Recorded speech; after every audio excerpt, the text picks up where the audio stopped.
आणि मग ठीक आहे, आता मी तेवढा काही मोठा नाही, पुढे काय होणार ते सांगण्याचं. ते मुख्यमंत्री आणि BJPचे त्यांचे काही नेते असतील ते बघतील, ते सांगतील.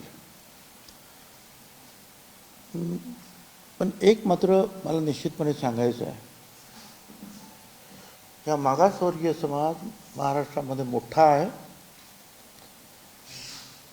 OBC हा वर्ग आहे, एक जात नाही.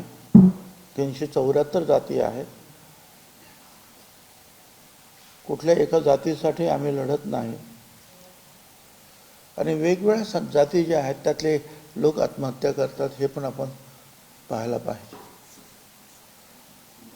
यापूर्वी सुद्धा मागच्या ज्या वेळेला असेंब्लीची निवडणूक झाली त्यावेळेला त्यांनी सांगितलं की आम्हाला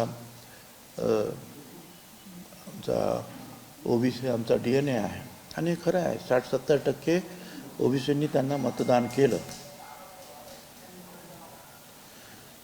मला काय आता कल्पना नाही त्यांना आता त्या मतदानाची किती आवश्यकता आहे की नाही, काय त्यांचं ठरतं आहे, बघतील काय करायचं ते.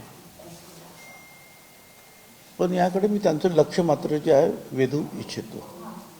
कालच्या या सगळ्या भेटीमध्ये विखे पाटील हे असं बोलले की जेव्हा OBCला आरक्षण दिलं गेलं त्यावेळेस मराठा समाज आणि कुठलाही आरोप केला नाही किंवा विरोध केला नाही.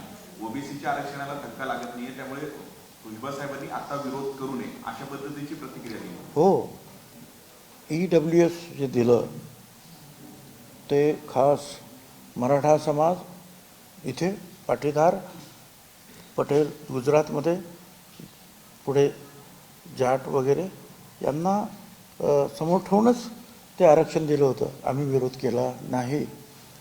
मराठा समाजाला 3 वेळा आरक्षण देण्याचे कायदे पास झाले. प्रत्येक वेळा आम्ही पाठिंबा, आम्ही पण कुठे विरोध केला. आमचं म्हणणं एवढंच आहे की तुम्ही वेगळं आरक्षण घ्या, इथेच सगळी गर्दी खूप आहे. आणि तुम्ही जर आलात तर तुमचाही फायदा नाही, यांचाही फायदा नाही. आता बोलताना ते आरक्षणाला कसा धक्का लागत नाही. अहो, खोटी सर्टिफिकेट जे आहेत घेत आहेत एका दिवसामध्ये. आता मी तुम्हाला पहिल्यांदा दाखवतो पाहिजे तर तुम्हाला, सकाळी अर्ज केलं आणि संध्याकाळी सर्टिफिकेट हातात. कसा धक्का लागत नाही. तुम्ही काल पाहिलं, कुणबी समाजाचा मोठा मोर्चा आझाद मैदानला आला. ते खरे कुणबी, त्यांनी सुद्धा विरोध केला, सक्त विरोध, की आमच्यामध्ये हे चुकीचे कुणबी जे आहेत भरले जात आहेत, आमचा याला विरोध आहे. आता isakal.com आहे देशातील नंबर 1 ची मराठी न्यूज वेबसाईट. प्रत्येक अपडेटसाठी isakal.com ला नक्की भेट द्या.